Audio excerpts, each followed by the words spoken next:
आमतौर पर यह माना जाता है कि भगवान शिव का न कोई आदि है न अंत।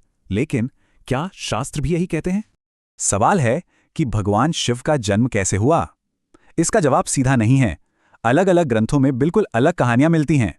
एक तरफ वो अजन्मे हैं, दूसरी तरफ उनके जन्म की कथाएं हैं। चलिए इसी विरोधाभास को समझते हैं। शिव पुराण और विष्णु पुराण में सृष्टि की कहानी बिल्कुल अलग है और यहीं से रहस्य गहरा हो जाता है। एक मशहूर कथा शुरू होती है ब्रह्मा और विष्णु की बहस से कि दोनों में श्रेष्ठ कौन है। तभी एक अनंत प्रकाश स्तंभ प्रकट हुआ। ब्रह्मा हंस बनकर ऊपर और विष्णु वराह बनकर नीचे गए उसका अंत खोजने। हजारों साल बीत गए पर उन्हें कोई छोर नहीं मिला। उनकी ये कोशिश पूरी तरह नाकाम रही। और फिर उसी प्रकाश से शिव प्रकट हुए। मतलब शिव समय से परे हैं, अनंत हैं। लेकिन क्या कोई कहानी उनके असल जन्म की भी है? हाँ, विष्णु पुराण में शिव को ब्रह्मा का पुत्र बताया गया है।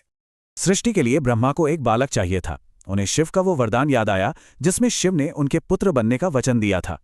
तभी ब्रह्मा की गोद में एक रोता हुआ बच्चा प्रकट हुआ। जब पूछा क्यों रो रहे हो, तो जवाब मिला, मेरा कोई नाम नहीं है।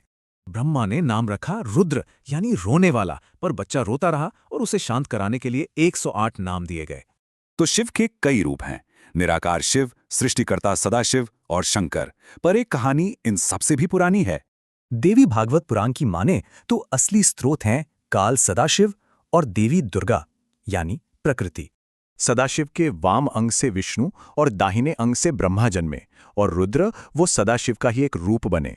मतलब ये कि त्रिदेव असल में सदाशिव और दुर्गा से ही उत्पन्न हुए हैं। वो परम माता पिता हैं।